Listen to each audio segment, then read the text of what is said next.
G'day guys, Ryan Pickles here, and on this episode of Pickels Pickles, we're going to celebrate 1,000 subscribers by making one of the most popular fermented beverages, kombucha.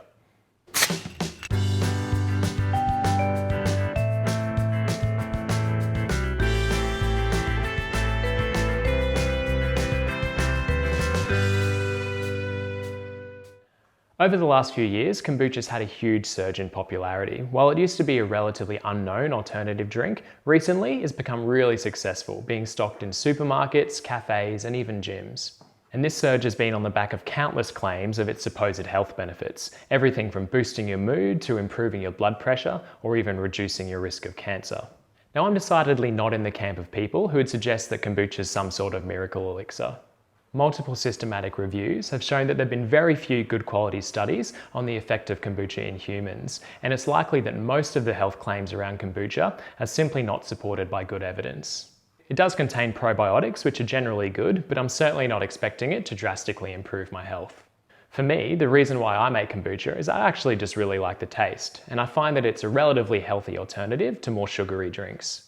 Essentially, kombucha starts with a sugary tea mixture, which is fermented by the microbes in the kombucha, converting those sugars into acid and carbon dioxide, which transforms it into a really nice, sour, fizzy beverage. You will get some other byproducts as a result of the fermentation, such as alcohol, but the concentration of that is extremely low, so brewing kombucha is not exactly the most economical way of getting drunk. Now, during this process, those microbes will form this gelatinous biofilm at the interface of air and liquid, and that's what's referred to as a SCOBY. Now, this stands for symbiotic culture of bacteria and yeast, and this highlights the fact that there's a lot of diversity in terms of the organisms involved in the fermentation, and the exact makeup of the community of microbes is going to be different depending on the culture that you're starting with.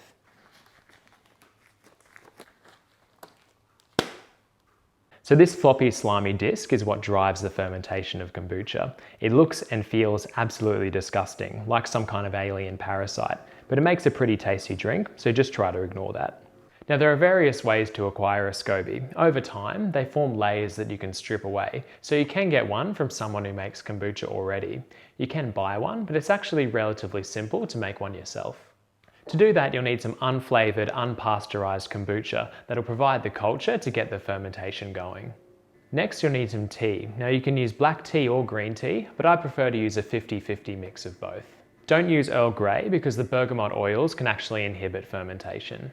I find it's easier to use tea bags, but if you've got some good loose leaf tea, you can use that as well. Just make sure that you strain out the leaves when you're done. Start by bringing 2 cups of filtered water up to about 80 degrees. Then add 3 tea bags and let it steep for about 10 to 15 minutes.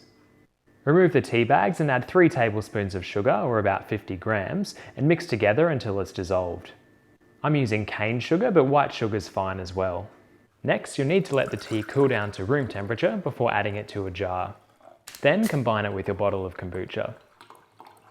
Then cover it with something breathable like a cheesecloth or a coffee filter and leave it undisturbed in a cool, dark place. Now you can see after 1 week, there's a really thin SCOBY that's grown on the surface. I'd probably leave it for another week and let it get a bit thicker before you use it to brew your first batch of kombucha. Now, to brew a batch of kombucha, you're going to need a bigger jar. This one here is almost 4 litres and it'll give us 4 good sized bottles.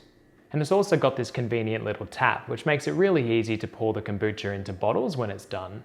Once you're up and running and you've got a kombucha with a good SCOBY, the easiest thing to do is to remove the SCOBY and set it aside with all the kombucha that's remaining. Then you can take the opportunity to periodically clean the jar if you need to. Then we need to make the sweet tea that the kombucha is going to ferment into the final product. To make 4 litres, I use 7 bags of black tea and 7 bags of green tea, along with 280 grams of sugar. Now, that is a lot of sugar, but keep in mind that during the fermentation process, the microbes in the kombucha are going to metabolize that into acid and carbon dioxide, so your final product is going to contain much less sugar. If your container is bigger or smaller, just scale it up or down as necessary. First, I add 2 litres of filtered water to a saucepan and heat it up to about 80 degrees. You don't want it too much hotter than that because the green tea doesn't hold up too well to the heat. Then add your tea bags and remove from the heat and let it steep for around 10 to 15 minutes. Then remove the tea bags, add the sugar and stir it till it's dissolved. Then add another 2 litres of cool filtered water to dilute it and bring down the temperature. Then I like to use a bag of ice to help it cool down to room temperature faster before adding it to our jar. Then replace your SCOBY along with about a cup of kombucha. And if you're using a new SCOBY you've just made from scratch, put it in along with the rest of the kombucha that's with it, and over time it'll form new layers that'll take up the space of the new jar. Then cover it up and put it away. So I'm back 5 days later, and because it's the middle of summer, the kombucha is actually already fermented to the point where I want it to be. And in that time, you can tell that it's actually become a lot lighter in colour. And you can see plenty of bubbles of carbon dioxide forming as a result of the fermentation. Now the big question is, how do you know when your kombucha is ready to stop that first fermentation and put it into bottles? Now the easiest thing to do is to taste it as you go. As the fermentation progresses, the kombucha is going to become less sweet and more sour and fizzy. And once you've got a good balance between acidity and sweetness, that's when I like to put it into bottles and let it carbonate. The other thing you can do is measure the acidity of the kombucha with a pH meter like this. I like to bottle the kombucha when the pH is around 2.5 to 3. And of course, the longer it ferments, the more acid is going to be produced. So if you want to avoid a really strong vinegary flavour, make sure you don't leave it for too long. On the other hand though, if you really like that flavour, feel free to push it a bit further. And don't forget that the fermentation is going to continue, and those flavours are still going to change for a couple of days after we put it into the bottles. Now one of the really fun things about making kombucha is playing around with different flavours that you can add to your second fermentation.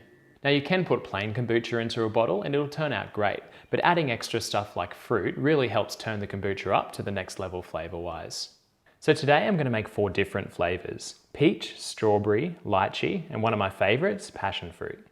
And I've made heaps of other flavours before as well, like apple, apricot, grapes, raspberry, kiwi, pineapple, and even mixes and blends of a whole range of different fruits.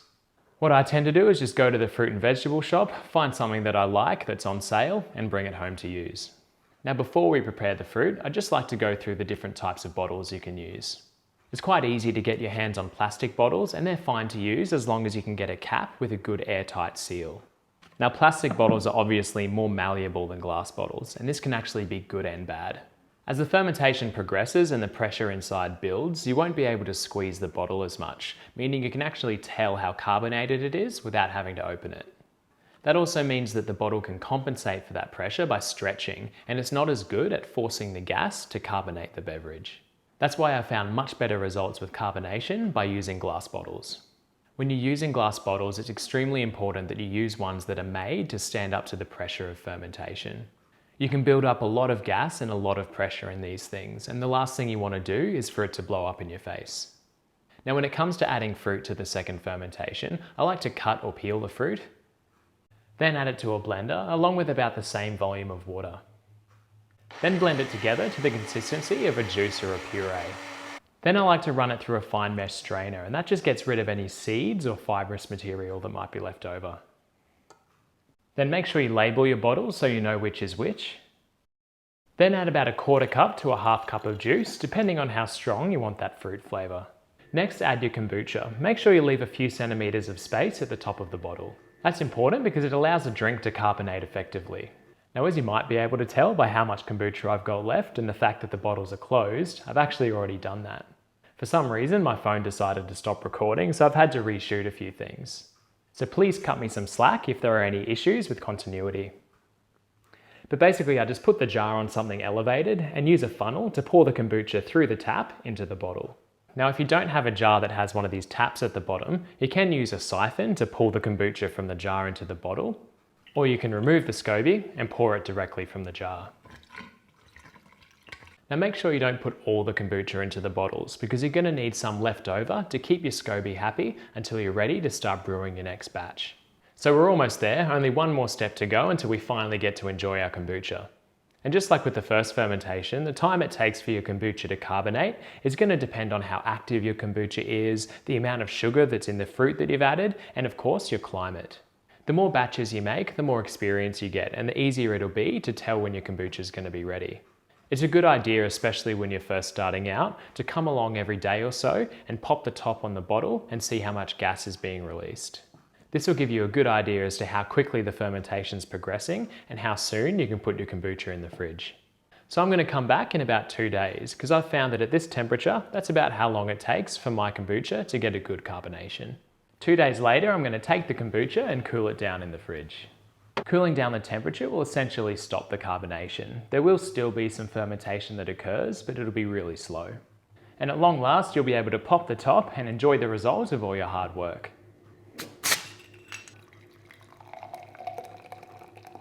And we've been rewarded with a kombucha that's got a great carbonation and a beautiful colour and flavour. Now Pickels Pickles has more than 1,000 subscribers right now, which is absolutely incredible, and I'd just like to say cheers to everyone who's watched my videos and subscribed to the channel so far.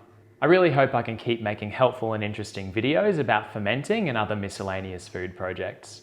And if you have any ideas of things I can do in the future, make sure you comment on the video. And now that the channel's met certain requirements, you'll notice that ads might start playing at the start of the videos. Now, I'm not expecting to make much money at all, but any profits I do end up making, I'll be donating to the Children's Hospital Foundation here in Queensland, Australia. So thanks again for watching. And as always, I'll see you next time on Pickels Pickles.